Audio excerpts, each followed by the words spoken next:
All right, Shalom. Want to start off by giving all praise, honor, and glory unto Yahweh, Shema, Shabbat, Shem, Kakodash. Double honor to the apostles, elders, of great millstone. Shalom to Allah, come out there pushing the word of sincerity and in truth. Yeah, I just want to do a quick lesson in the spirit. Something I was just meditating on about Esau, the so-called white man, and his thoughts. Because this man, puts a lot of energy into his thoughts and he turns them into action. He passes legislation predicated upon his principles, a Western style of thinking, Western practices, and he just lets off. That's why the scriptures liken it unto a sword, So who wet thy tongue as a sword, man. Which is the words that he actually puts out, and then he puts them and puts them into executive orders or legislations and things of that nature. So this man, he controls everything. Pursuant to Job 9:24. He takes the precedent over bodies of water, lands, companies, enterprises, scriptures speak about the traffic. In the book of Ezekiel. So he has highways, different locations to push his vibration. All these different symbols, and that's why the scriptures liken this unto the mistress of witchcrafts, because there's a lot of witchcraft and sorcery that is all throughout the Americas. From these stores to these corporations. They have a lot of sun worship. Right now, I'm sitting right in front of Starbucks,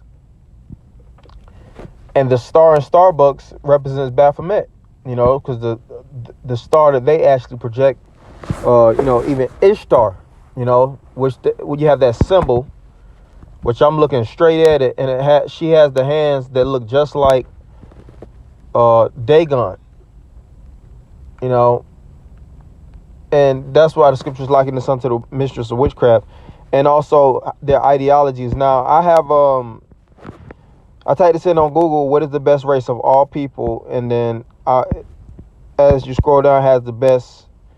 Let's see, what is the most popular race on Earth? They put the Han Chinese. They did the purest race. There is no pure race. But this is what I want to key in on. What is the most dominant race? And they enlisted Esau to 75%. And you see Jake makes up to 13.7. So this man controls masses of the world. And that's why he fits the bill of the wicked.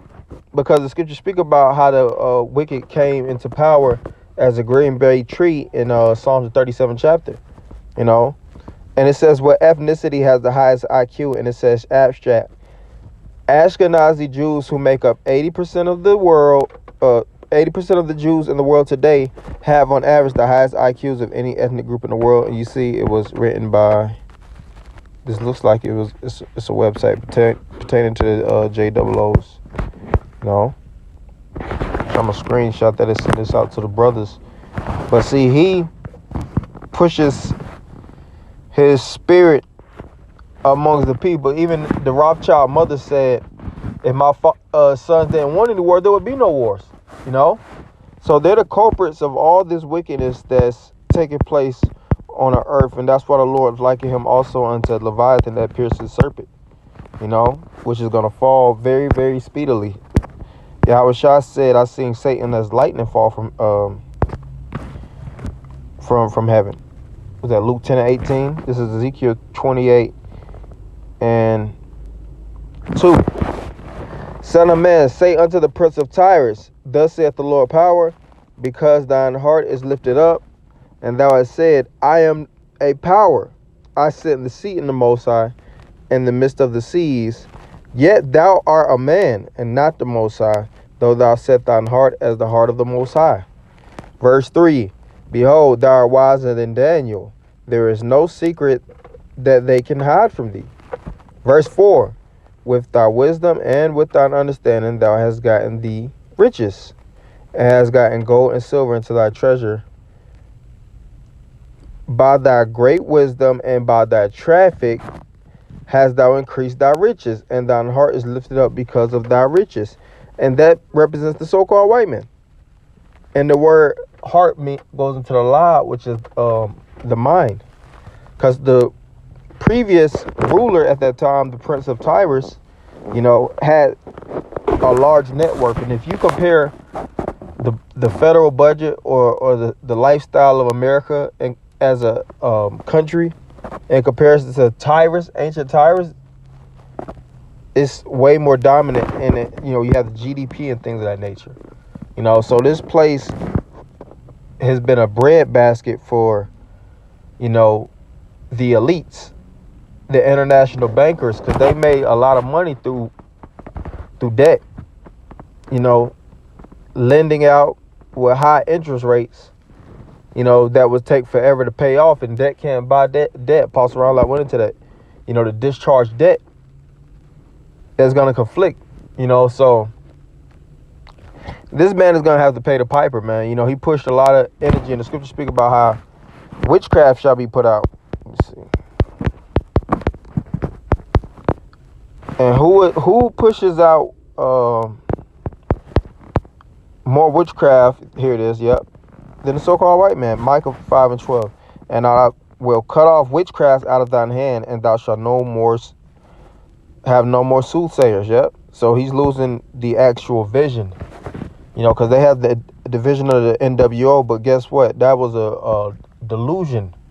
Why did the heathen rage and the people imagine a vain thing? So through all his actions, he wanted to carry out a plan that wasn't of Yahweh Shema Shai, and he's going to have to pay accordingly. That's why I was going to speak about how he has to drink double of that cup. So I just want to make it short, so I got to go back to the job. Hopefully, brothers and few sisters will edify. I'm going to end by giving all praise, honor, and glory unto Yahweh Shema Shai, by Shem Rakakwadash. Double honor to the apostle, elders of great millstone. Shalom, Akim.